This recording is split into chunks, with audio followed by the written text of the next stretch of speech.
நமஸ்காரம். அஸ்மத் சர்வகுருப்யோ நமஹ. நம பங்கஜநாபாய நம பங்கஜமாலினே நம பங்கஜநேத்ராய நமஸ்தே பங்கஜாங்கிரே.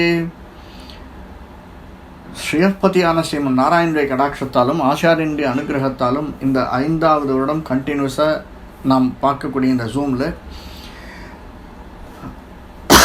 ஸ்ரீமத் பாகவதத்தை அடியுற்றி ஸ்ரீ நாராயண பட்டத்திரியால் சாதித்த அருளிய ஸ்ரீமன் நாராயணியும் அனுபவிச்சுருக்கோம். அதில் இன்னைக்கு 98வது தசகம். மரத்தை மறைத்தது மாமத யானை, மரத்தில் மறைந்தது மாமத யானை. இதுக்கு பல விளக்கங்கள் இருக்குது. மத யானை, மத யானைன்னு சொல்லலாம், மாமத யானை யானைன்னு சொல்லலாம். மரத்தை மறைத்தது மாமத யானை, மரத்தில் மறைந்தது மாமத யானை. அது சாதாரணமானது இல்லையா, நம்ம அகங்காரத்தை சொல்லக்கூடிய வார்த்தை தான் அது. அப்படி இப்படி ஒரு கயிறு பாம்பாக தோன்றுவது போல் சமஸ்தமான திவ்ய வஸ்துக்களுடைய தோற்றத்தை செய்கிறது. நமக்கு பார்க்கச்சே நல்லதாக செய்கிறது, தப்பான்னு தெரியலையே சுவாமி. அவன் எப்போ பார்த்தாலும் தப்பே பண்ணிட்டு இருக்கான். சில அரசியல்வாதி அவனுக்கு நல்லதாகவே நடந்துட்டு இருக்கு. நம்ம ஆச்சாரிய புருஷர்கள் நல்லதாகவே பண்ணிட்டு இருக்கா. ஒருத்தன் தப்பு பண்ணினோன்னு நினச்சி வந்தால் கூட அவனை திருத்தணும்னு நினைக்கிறாள் வழி அவனுக்கு திரும்பி ஒரு சங்கடத்தை கொடுக்கணும்னு நினைக்கிறது இல்லை. ஆனாலும் இவாளுக்கு சங்கடமாகவே நடந்துட்டு இருக்கே சுவாமி. நான் என்ன தப்பு பண்ணினேன் பூர்வ புண்ணியத்தில்? நானும் எனக்கு தெரிஞ்சு நான் தப்பே பண்ணலை, ஏதோ 1-2 தப்பு பண்ணிருப்பேன், அதுக்கு பிராயசித்தம் தேடின்ட்டேனே. ஆனாலும் எனக்கு என்னமோ கஷ்டமாகவே வந்துட்டுருக்கு. சொல்கிறோமா இல்லையா? அதை தான் சொல்கிற, திவ்ய வஸ்துக்களுடைய அந்த தோற்றத்தை செய்விக்கிறதும் தாங்கள் தானே. அந்த அவித்தியை எந்த பகவானுடைய கருணா பிரவாகம் கிடைக்கும் பொழுது வேதாந்த வாக்கியங்களின் சிலவற்றை கொண்டே வித்தியாக இருக்கும் தன்மையை அடைந்ததாய். அதாவது இதுக்கு பிரமாணங்கள் வேத வாக்கியங்கள் இருக்கு. வேதங்களுடைய 6 அங்கங்களாக விளங்கக்கூடியது வேதாங்கங்கள். இதெல்லாம் பிரமாணங்களாக இருக்கக்கூடியது அப்படின்னு எக்ஸ்பிளைன் பண்ணுறது. வேத வாக்கியங்களாக இருக்கக்கூடியது சிலவற்றை கொண்டே நிரூபணம் பண்ணுறானாம் பெரியவா. சம்சாரமாகிற வனத்தை அப்பொழுதே வெட்டுவதில் கோடாரியாக இருக்கும் தன்மை அடைகிறதோ. சிலதில் நினச்ச உடனே நடந்துடணும், நம்மளுக்கே தோன்றது இல்லையா சுவாமி? ஐயோ ரொம்ப இழுத்துட்டே போகிறது, என்னன்னு தெரியலையே, உடனே நடந்துடாதா, உடனே இந்த காரியம் சித்தியாயிடாத. நானும் எவ்வளோ பாருங்க. இப்போது இந்த காலத்தில் ஆப்பர்ச்சுனிட்டிஸ் நிறைய, ஆனாலும் காம்படிஷனும் நிறைய. நான் எவ்வளோ இடத்துக்கு லிங்க்டின்ல போடுறேன், நௌக்கரியில் போடுறேன், எவ்வளோ பேருக்கு என்னுடைய சிவி அனுப்பிச்சி வைக்கிறேன், ஆனால் ஒன்றும் கிடைக்க மாட்டேங்குது சுவாமி. என் கூட வேலை செய்கிறான், அவனுக்கு கிடைச்சுடுத்து. எனக்கு அப்புறம் போட ஆரம்பித்தான், அவனுக்கு டக்குன்னு கிடைச்சுடுத்து. எனக்கு கிடைக்கிறது ஏதோ கட்டாயிண்டே இருக்க, விட்டு போகிறதே. கோடாரியாக இருக்கும் தன்மையை அடைகிறதோ, ஏதோ எங்கேயோ விட்டு போகிறதே சுவாமி. அப்படிப்பட்ட தங்களுக்கு நமஸ்காரம் அப்படிங்கிற இது எல்லாமே நாங்கள் தானே. வேத வாக்கியங்கள் சொல்கிறதும் அந்த வேத வாக்கியங்களுடைய அர்த்தமாக விளங்குவதும், ஹே கிருஷ்ணா இது எல்லாமே தாங்கள் தானா, எல்லாமே தங்கள் ரூபம்தானா அப்படிங்கிற.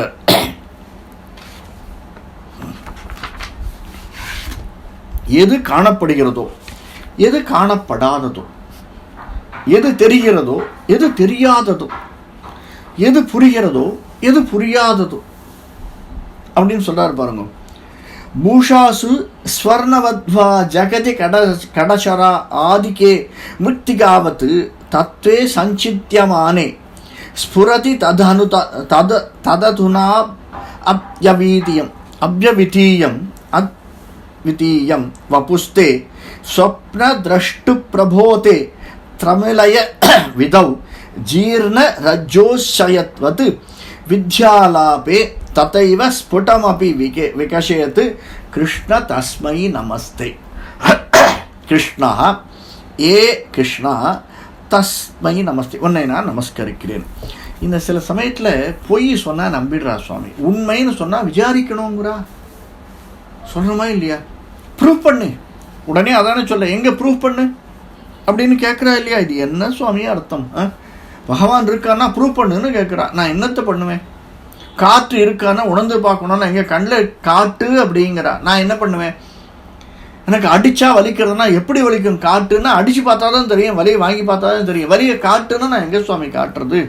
உண்மை நன்கு விசாரிக்கப்படும் பொழுது அப்படிங்கிறார். நன்கு விசாரிக்கப்படும் போது எப்படி இருக்காது?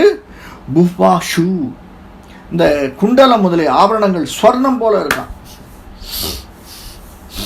இப்பயுமே என்ன பண்ணுறா, இந்த பித்தளை இருக்கு இல்லையா, பித்தளையை ஒரு வித இதுவாக பண்ணினா, சில இடத்துல நம்ம சில விஷயங்கள் பண்ணினா அது சொர்ணம் போல ஜொலிக்குமா. எவ்வளோ ஏமாத்துறா இல்லை? அதுதான் சொல்கிறார். குண்டலம் மாதிரி இருக்க ஆபரணங்களில் ஸ்வர்ணம் போல இருக்கான்.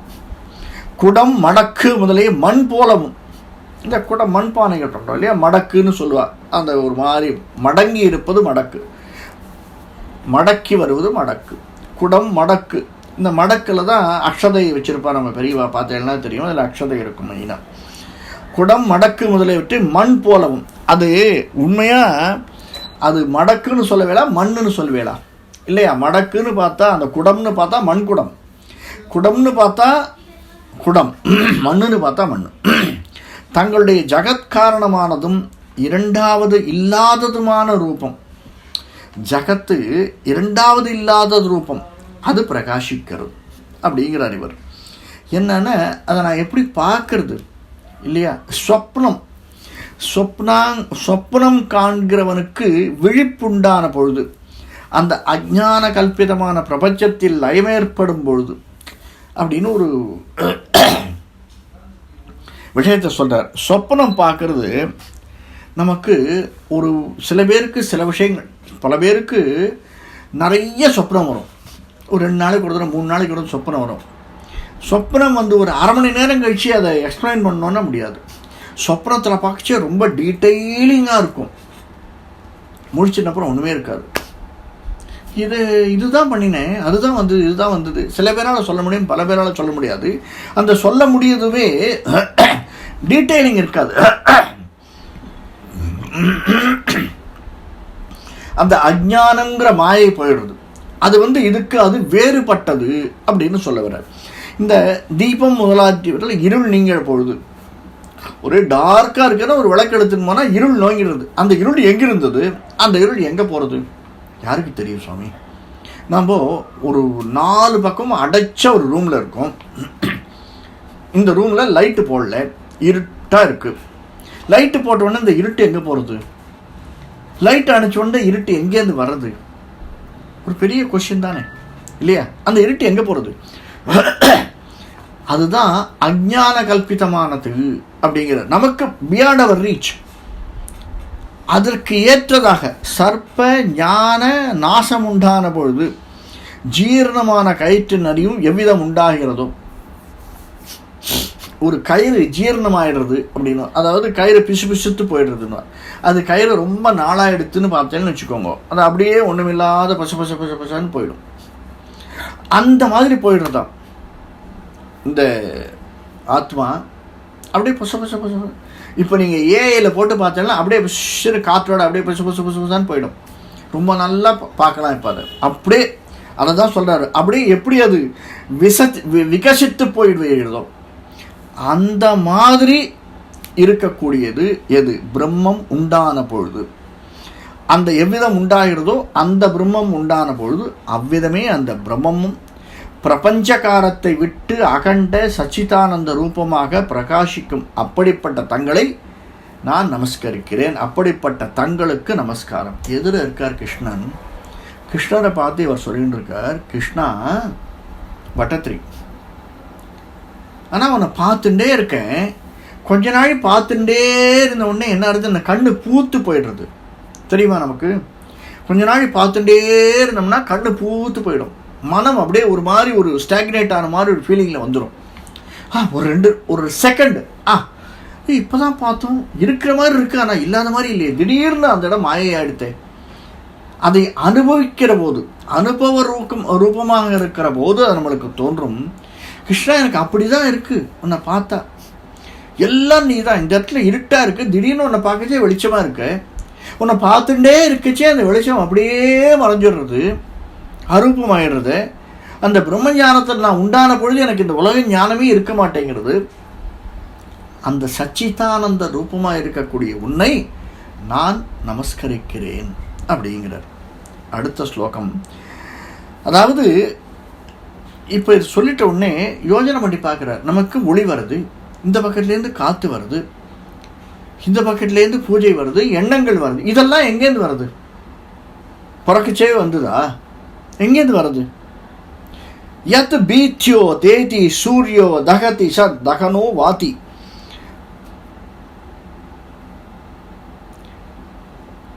வாயுஸ்ததன்யே யத் பீதாக பத்மஜாத்ய புனருச்சித பலி நாகர் அந்த்ரேனு காலம் ஏனைவாரோபிதா பிராங் நிஜ பதம் அபிதே ஷ்யா விதாரஷப பஷாத் தஸ்மை விஸ்வம் யந்த்ரே வ்யமபி பவதே கிருஷ்ண குர்ம பிரணாமம். கிருஷ்ண யத்விக, ஹே கிருஷ்ணா, எவரிடமிருந்து உண்டான பயத்தால் சூரியன் உதிக்கின்றான்? எங்கேருந்து சூரியன் உதிக்கிறான்? எங்கேருந்து அக்னி உண்டாருது? எங்கேருந்து அக்னி எரிக்கிறான்? பஞ்சபூதங்கள். எங்கேருந்து காற்று வருது? அவ்விதமே பிரம்மா முதலிய மற்றவர்களும் எவர்களிடமிருந்து உண்டானார்கள்? தகுந்த பூஜை செய்வாளோ? ஒரு யோஜனை பண்ணார். கிருஷ்ணா எல்லாரும் சொல்றாளே, உங்ககிட்டேருந்து தாமரை கமலத்திலேருந்து பிரம்மா வந்தார், பிரம்மன் வந்து சிவனை படைத்தான் அப்படின்னு. அவள்லாம் எப்போ பூஜை பண்ணிருப்பா? தகுந்த பூஜை செய்வாளோ? உன்னிடத்துலேருந்து பிறக்கிறதுக்கு இந்த சூரியன் வந்திருக்கே, எங்கேன்னு வந்திருக்கும்? இந்த அக்னி வந்திருக்கானே, இந்த காற்று வரதே, காற்று இந்த பிரபஞ்சத்தினுடைய இந்த ரீச்சில் மட்டும்தான் காற்று இருக்கு, அது ஒரு காற்று இல்லையே, அது எங்கேருந்து உற்பத்தி ஆகுது? அவள்லாம் என்ன பண்ணுவான்? அவர்கள் முதல் தங்களுடைய ஸ்தானத்தில் எவராலேயே ஏற்றி வைக்கப்பட்டவராக இருந்தால், முதல்ல நீ தான் எல்லாம் உண்டாக்கின, எனக்கு தெரியும், உன்னால தான் உண்டாக்கப்பட்டது. ஆனால் அவையெல்லாம் என்னாச்சு? தன் காலத்தில் தானே உண்டான மாதிரி பிற்காலத்தில் தள்ளப்பட்டவர்களாகின்றது. தினந்தோறும் சூரியன் வரான் இல்லையா? தினந்தோறும் 2 கட்டைகளை சேர்த்து வைத்தால், கல்லை சேர்த்தால் அக்னி உண்டாயிடுறது. ஆரம்பத்தில் இந்த அக்னி உண்டாச்சு, எப்படி உண்டாச்சு? ஆனால் பிற்காலத்தில் தள்ளப்பட்டது. எல்லாவற்றுக்கும் நியமனம் செய்யக்கூடியவன் யாரு அப்படின்னா தாங்கள் தான். எல்லாவற்றையும் விஸ்வம் நியந்திரே, எல்லாவற்றையும் நியமனம் செய்யக்கூடியவன் தாங்கள் மட்டுமே. அந்த தங்களுக்கு நாங்களும் நமஸ்காரம் செய்கின்றோம் அப்படிங்கிற தஸ்மை பவதே வயம் அபி பிரணாமம் குர்மஹா, நமஸ்காரம் செய்கிறோம் அப்படிங்கிறார். இப்போ அடுத்தது சொல்ற ரொம்ப அழகான, இப்போ இதனுடைய விசேஷமும் நம்ம அடுத்து திருச்செந்தூரத்தில் பார்க்க போறோம். 3 குணங்கள், 3 ரூபங்கள், 3 பிரம்மங்கள், 3 நிலைகள், அதையெல்லாம் சொல்லிட்டு வர்றார். திரைலோக்கியம் பாவயந்தம் திரிகுணமயமிதம் திரையக்ஷர சைகவாஷ்யம் த்ரீஷா நாம் ஐக்கிய ரூபம் திரிபிரபி நிகமைஹி ஞான ஸ்வரூபம் திஸ்ரோவஸ்தா அவஸ்தா விதந்தம் த்ரியுகஜனி ஜூஷம் த்ரிக்ரமார்த்த அந்த விஸ்வம் த்ரைகால்யே வேதஹீனம் தம் த்ரி பிரம்ம நிச்சம் யோகபேதைர் பஜேத்யம். எல்லாமே த்ரீ ஆரம்பிக்கட்டிலவே சொல்ற திரைலோக்கியம். இது என்னது? கடைசியில திரிகுமயம். என்னது? சத்துவம், ரஜசு, தமசு, 3 குணங்கள். திரிகுணம், 3 குணங்கள், முக்குணம். இந்த உலகம் என்னது? சிருஷ்டிக்கிறது. இந்த உலகம் சிருஷ்டிக்கிறதுக்கு உண்டானது என்னது? திரை அக்ஷரம், அகார உகார மகார யதி, வேதம் சொல்றதே இல்லையா? இந்த திரை ஓங்கார ரூபமானவன், அகார உகார 3 திரை அக்ஷரம், ஏகவாச்சம், அது ஏகவசனம் தான் இல்லையா? ஓங்காரம் ஒரே இது, ஆனால் 3 திரை அக்ஷரம் ஏகவாஷ்யம், 3 அக்ஷரங்கள் பிரணவத்திற்கு முக்கிய ரூபமாக விளங்கக்கூடியது. அடுத்தது த்ரீ ஈசானம் பிரம்மா விஷ்ணு சிவன் என்கிற 3 மும்மூர்த்தி. அது உங்ககிட்ட விஸ்தீரணமானது இல்லையா? இது எல்லாமே என்னது? ஏக்கிய ரூபம், ஒன்றாக ரூபமான இருக்கக்கூடியது நீ. அதுக்கு அடுத்தது 3 வேதங்கள். ருக் யஜு சாம வேதங்கள் 3 வேதம், திரைபிகி நிகமைகி அபிகி 3 வேதங்கள், ருக் யஜு சாமம் என்ற 3 வேதங்கள். அடுத்தது கானம் பாடுகின்ற ஸ்வரூபம். அதுக்கு அடுத்தது இந்த உடம்பு இருக்கு இல்லையா, அதனுடைய ஜாகிரத்து, ஸ்வப்னம், சுஷுப்தி. ஜாகிரத்து, ஸ்வஷ்டம், சுஷுப்தி 3 விதம், 3 நிலைகள் நாம் இருக்கக்கூடியது. அதை அறிய 3 நிலைகள்லையும் நாம் அறிகிறோம். அடுத்தது திரேதா, 3 யுகங்கள், திரேதாயுகம், துவாபர யுகம், கலியுகம் என்ற 3 யுகங்களில் அவதரித்தவரும் யாரு? நீ 3 அடிகளால் ஆக்கப்பட்டவனும், உலகங்களை உடைய 3 அடிகளால் அளந்தவன்.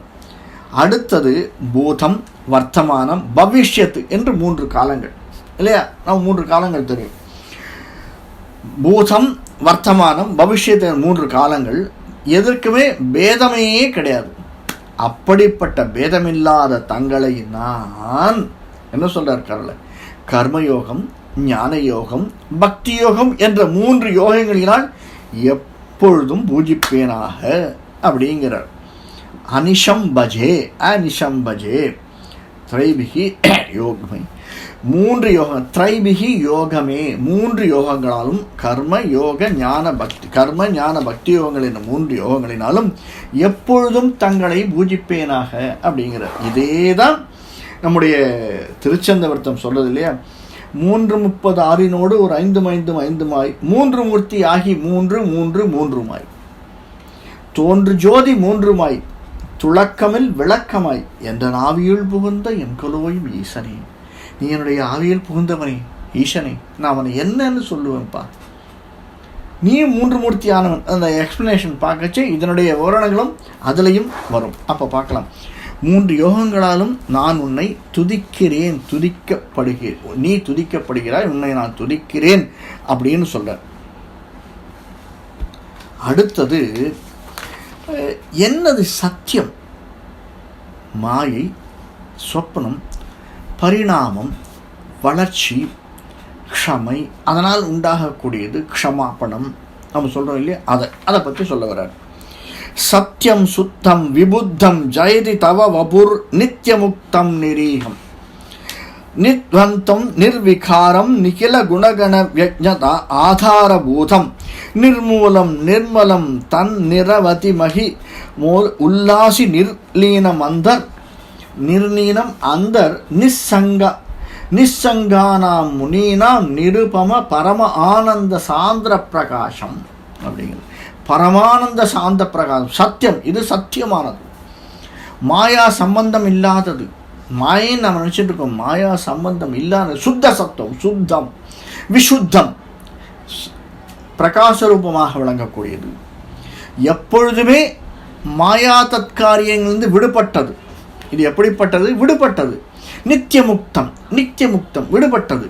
அதற்கடுத்தது அது நிரீகம், அதாவது கத்ருவாதியற்றது, அதாவது கருத்து அர்த்தம் என்று இல்லாதது.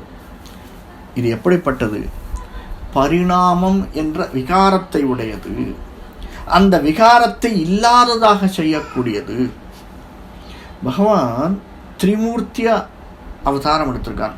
பிரம்மா, விஷ்ணு, சிவன்னு பார்த்தோம். இந்த பகவான் என்ன பண்ணுறான்?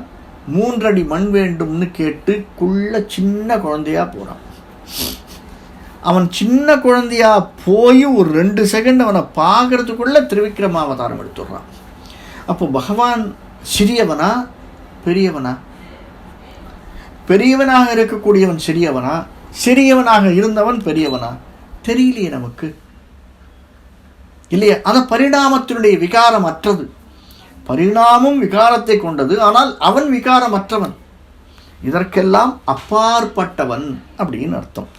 சஜாதீய பேதம் இல்லாதவன், எந்த விதமான நிர்த்வந்தம், எந்த விதமான பேதமும் அவனுக்கு கிடையவே கிடையாது. ஜாதிய பேதங்களோ மத பேதங்களோ எந்த விதமான பேதமும் இல்லாதவன். சமஸ்த ஜீவர்களுக்கும் ஜீவாத்மாக்களுக்கும் க்ஷமை, சத்தியம் முதலிய குணங்களை உற்பத்தி செய்யக்கூடியவன்.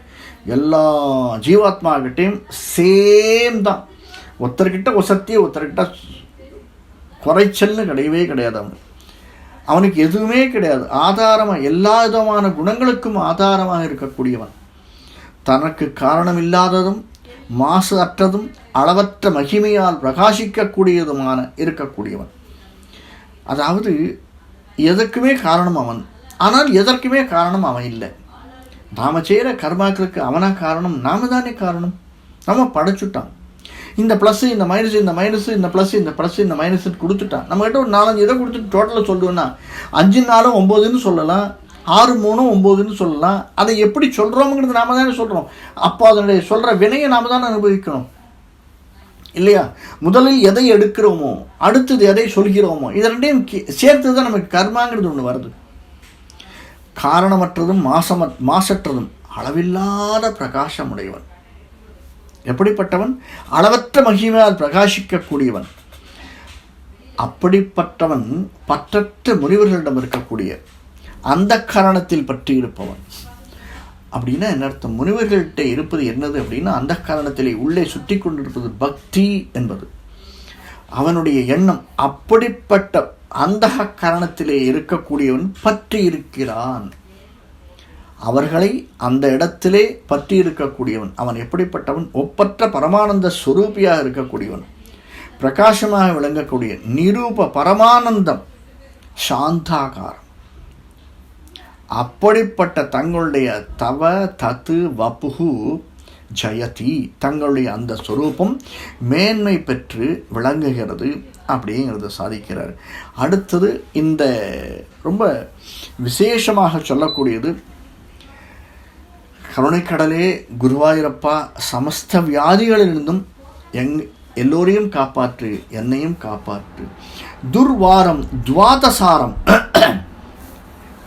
த்ரிசத பரிமிலத் ஷஷ்டி பர்வாபிவீதம் சம்பிராப்த்ய க்ரூரவேகம் க்ஷணமனு ஜகத் ஆச்சித்ய சந்தாவ மானம் சக்கரம் தே காலரூபம் வியதயது ந துமாம் த்வத்பதை காவலம்பம் விஷ்ணோஹோ காருண்ய சிந்தோஹோ பவனபுரபதே பாஹி சர்வாம யௌகாது. சர்வாம யௌகாது, சகஸ்த வியாதிகளிலும் சமஸ்த வியாதி கூட்டத்திலிருந்தும் பாஹி, எங்களை காப்பாற்றுவீராக. ஹே விஷ்ணோஹோ, ஹே விஷ்ணுவே, நீ எப்படிப்பட்டவன்? யாராலும் தடுக்க முடியாதவன். பிரம்மா நம்ம பார்த்தோம், பிரம்மா தவம் பண்ணுறான், அசுமேத யாகம் பண்ணினோம், 1008 வம்சத யாகம் பண்ண ஈக்குவல் அப்படின்னா ஒரே ஒரு யாகம் இங்கே பண்ணினா போகிறோம்னு காஞ்சிபுரத்துக்கு பிரம்மா பண்ணுறான்.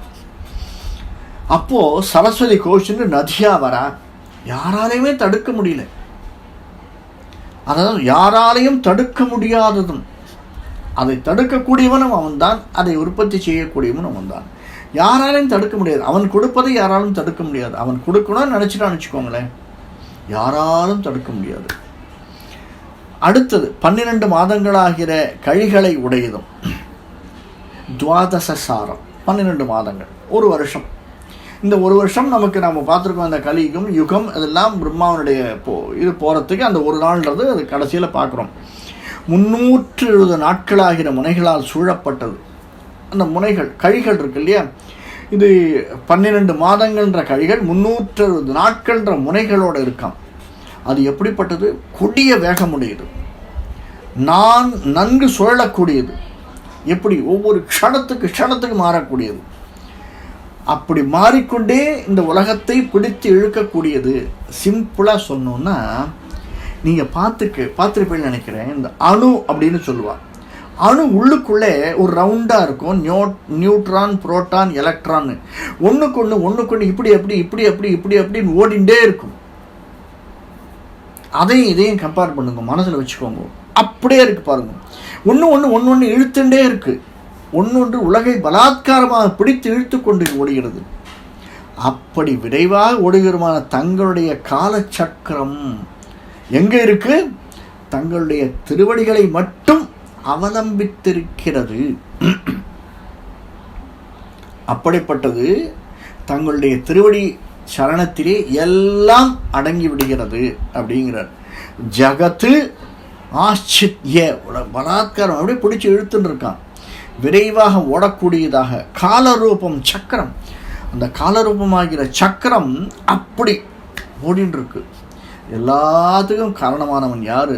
சொற்பதே காவலம்பம், தங்களுடைய திருவடிகளை மட்டும் அவலம்பித்திருக்கக்கூடியது. அது என்னை வருந்த செய்யக்கூடாது, என்னுடைய வாதரோகத்தை நிவர்த்தி செய்யணும். காருண்ய ரூபினாம், கருணைக்கடலாகிற ஹே குருவாயூரப்பா, பவனபுரபதே ஹே குருவாயூரப்பா, சர்வ எல்லா விதமான வியாதிகளிடமிருந்தும் பாகி எங்களை காப்பாற்றுவீராக அப்படின்னு இந்த தசகத்தை முடிக்கிறார். முடிஞ்சால் நாளைக்கு 99 வேத ஸ்துதியும் அதற்கு அடுத்ததாக இருக்கக்கூடிய கேசாதி பாத வர்ணமும் பார்க்கலாம். ஏன்னா இதுவும் 10 ஸ்லோகங்கள் தான் இருக்குது. அடுத்தது இருக்கக்கூடியதும் 10 ஸ்லோகங்கள் தான், 11 ஸ்லோகங்கள் இருக்குது.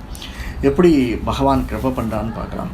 கவிதார்கே சிம்ஹாய கல்யாண குணசாலினே ஸ்ரீமதே வெங்கடேசாய வேதாந்த குரவே நமः.